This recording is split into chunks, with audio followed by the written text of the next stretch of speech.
up? Good morning. Kapag-BP na tayo. Habang ko palabas na ng kwarto. Mas late akong natulog.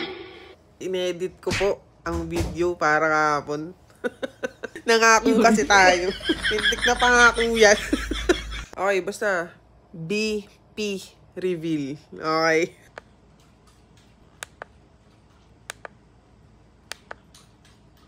So, kita naman, di ba? Bawas lang ako ng kanin. Lang ako ng kanin. Kaya kung mapapansin nyo, hindi pa siya sobrang baba. Kumain kasi ako ng pritong isda. Ang sarap kasi ng pritong isda sa sinigang. Masyado masarap yung luto ni Liz eh. Sinasarapan masyado eh. Napakanin tayo eh. Nasisi pa ka. Ang gagawin ko ngayon, today, after mag-BP, ay mag-kape. Laters. Kakagising ko lang. Natulog ako muna. Wala akong ginawa after ko na mag-work.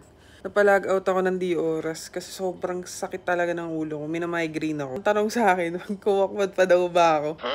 Siyempre, papadaig ba tayo? Iinuman ko ng gamot tapos itutulog tapos mag-walkpad ako. Diba? Ganda katigas. Siyempre. Kasi, bakit muna? Kasi, another day, another good job. Good mood na ulit ang lola nyo kasi nakatulog na, hindi na masakit yung ulo. Kasi kanina talaga hindi ko maipinta para akong masusukan na hindi ko maintindihan eh. Ready na ako. Maghanap na ako ng papanoorin. And then, let's go.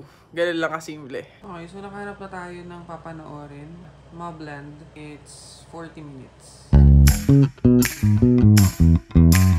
Shoutout nga pala kay John Michael Sagcal. Much for supporting me. Nax. Okay. Good job.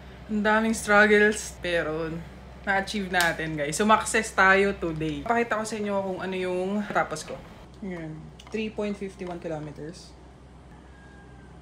44 minutes. Yes, pawis na pawis. Tuloy-tuloy pa rin yung pawis natin. Kahit sobrang tamad na tamad ako ng ulo ko, minamigraine ako kanina. Thank you, Lord, na wala siya. After kong uminom ng gamot and everything. Importante doon. Good job. 5.5 na speed. Yun yung brisk walking. Tapos pag walk na, it's 4.5. Try ko siyang increasean kasi saglit lang naman ako mag-indoor walking or walk pad. So we did it. A. Paano ba yan? Another day, another good job. Bye!